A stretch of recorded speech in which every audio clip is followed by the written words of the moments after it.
ಅಮ್ಮ ಇವತ್ತು annual day programme 6 ಗಂಟೆಗೆ ಸ್ಟಾರ್ಟ್ ಆಗೋದು, ಆದ್ರೆ ನೀನು 4 ಗಂಟೆಗೆ ಬಂದ್ಬಿಡು ಸ್ಕೂಲ್ಗೆ. ಬೇಗ ಬಂದ್ಬಿಟ್ಟು ಮುಂದೆಗಡೆನೆ ಕುತ್ಕೊಳ್ಳಿ, ಮಧ್ಯದಲ್ಲಿ ನಿಂತ್ಕೊಂಡು ನಾನು ಡ್ಯಾನ್ಸ್ ಆಡ್ತೀನಿ. ನನ್ನ ಮಾತ್ರ ಫೋಕಸ್ ಮಾಡಿ ವಿಡಿಯೋ ತೆಗಿಬೇಕು, ಸರಿನಾ?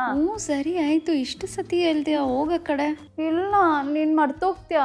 ನಾನು ಒಂದ್ಸತಿ ಅಪ್ಪಗೂ ಹೇಳ್ಬಿಡ್ತೀನಿ. ಅಮ್ಮ ಇಷ್ಟೊತ್ತಂತ ಮೊಬೈಲಲ್ಲೇ ಮಾತಾಡ್ಕೊಂಡಿರ್ತೀಯ, ಚಾರ್ಜಿಗೆ ಹಾಕಮ್ಮ ಮೊಬೈಲ್ನ. ಸುಮ್ನೆ ಕುತ್ಕೋ, ತಲೆ ತಿನ್ಬೇಡ. ಅಮ್ಮ ಫೋನಲ್ಲಿ ಚಾರ್ಜ್ ಹೊಟ್ಟೋಗುತ್ತೆ, ಮತ್ತೆ ಸ್ಕೂಲಿಗೆ ಬಂದು ವಿಡಿಯೋ ಎಲ್ಲ ತೆಗಿಯಕ್ಕಾಗಲ್ಲ. ಹೋಗ್ ನೀನು ಸ್ಕೂಲ್ ಬ್ಯಾಗ್ ಪ್ಯಾಕ್ ಮಾಡ್ಕೋ. ಕೇಳಲ್ಲ ಯಾರು ನನ್ನ ಮಾತು.